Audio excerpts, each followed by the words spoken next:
நான் சொன்னேன் உனக்கு,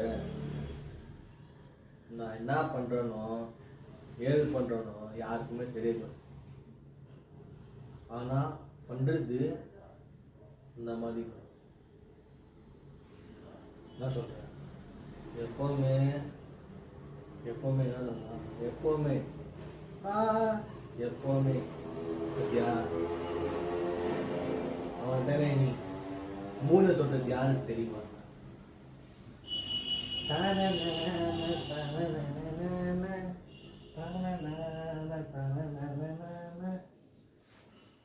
இப்போ என்ன தெரியுமா அனுபவிச்சிருக்கு, ஒரு காடு.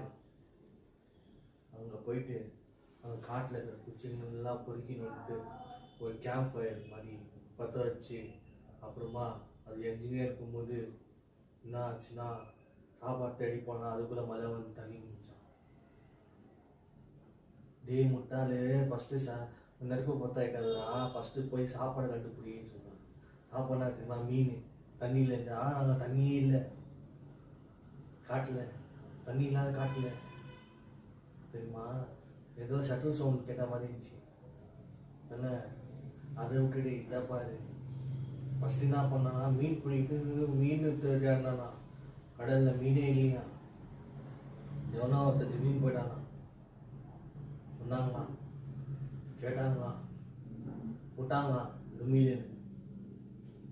திரும்பி பார்த்தானா, திரும்ப அதே மாதிரி தான் தெரிதான். ஓடினானா 5 மணிக்கு, நின்னானா, கேட்டானா சேஞ்சுக்குதா. சேஞ்ச் வச்சு என்ன பண்ற? சேஞ்ச் நான் காரா பூந்தி வாங்கி சாப்பிடுவேன். சில்லற வாங்கி காரா பூந்தி வாங்கியா சாப்பிடுற? காரா பூந்தி சாப்பிட்டு என்ன பண்ற? சும்மா நின்றுக்கிறீரா? உன்னை சும்மா நின்றுக்கிற மாதிரி இல்லை, திரும்ப பாரா பூந்தி வாங்கிறதுக்கு 10 ரூபாய் கேட்குறியா? கலகா மிட்டாய், பாதுஷா இதெல்லாம் வாங்கி சாப்பிட்டுக்கின்னு காரா பூந்தி வாங்கிறதுக்கு திரும்ப 10 ரூபாய் கேட்குறீங்க. எவ்வளோ குலதெய்வம் இருக்கும், என்கிட்டயே 10 ரூபாய் கேட்குறேன். 10 ரூபாய் உருவாக்குனேன்னு நான் தான், என்கிட்ட 10 ரூபாய் உருவாக்குற. நான் சொல்லியிருந்தே திருப்பி திருப்பி சொல்லினே இரு, திரும்ப பண்ணியிருந்தே பண்ணினே இரு. வருதா?